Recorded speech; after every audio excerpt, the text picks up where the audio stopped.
இந்த யோவான் 20ல தோமா இல்ல அங்க.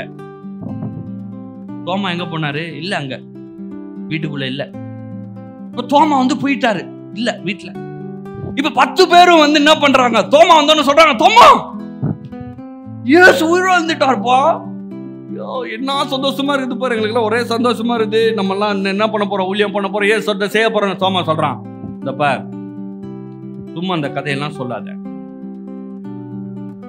எனக்கு எல்லாம் தெரியும்.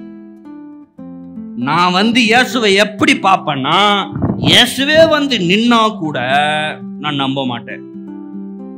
என் கையை எடுத்து அவர் ஓட்டைக்குள்ள போட்டு அவர் விழாவுக்குள்ளேயே கைய வச்சு நான் பார்த்தாதான். இப்படி பேசிட்டு இருக்கும் போதே இயேசு அங்க தோன்றிட்டார். தெய்வமே அப்படின்னு முட்டி போட்டார் பாருங்க. இயேசு சொல்றாரு, தம்மா வா, கை போடு, போட்டு பாரு, ஓட்டையில போட்டு பாரு. இல்லையா, நீ போடு. அங்க எல்லாத்தையும் போட்டு முடிச்சுட்டு நேரா இந்தியாவுக்கு தான் வந்தார்.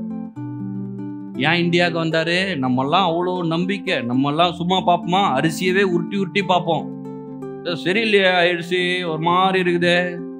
அதுக்காக தான் தோமாவை என்ன பண்ணாரு? அவ்வளோ சாட்சியை கொடுத்து திரும்பவும் தோமாவுக்காக அன்னைக்கு இயேசு என்ன பண்றாரு? தோன்றினா. சும்மாலாம் வர முடியாதுங்க. தோமா கிளம்பி போயிட்டு இருப்பாரு. இயேசு எல்லாம் இருக்கட்டும், போய் வேலையை பார்க்கறனா அப்படின்னு போயிட்டு இருப்பாரு. ஆனா இயேசு திரும்ப தோன்றி அவனுடைய சந்தேகத்தில் ஒரு ஜெயத்தை தந்தார். இன்னைக்கு நீங்க சந்தேகத்திட்டு இருக்கீங்களா? இது நடக்குமா? அந்த வாக்குத்தத்தம் நிறைவேறுமா? ஆண்டவர் எனக்கு செய்வாரா?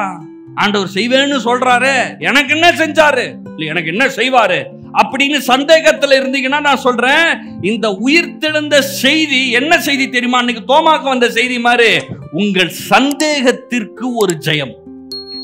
இனிமேல் நீங்கள் சந்தேகிக்கப்பட மாட்டீர்கள். Because resurrection is a proven fact. இது கட்டுக்கதை அல்ல, இது நடந்த சம்பவம், இது ஒரு நிஜம்.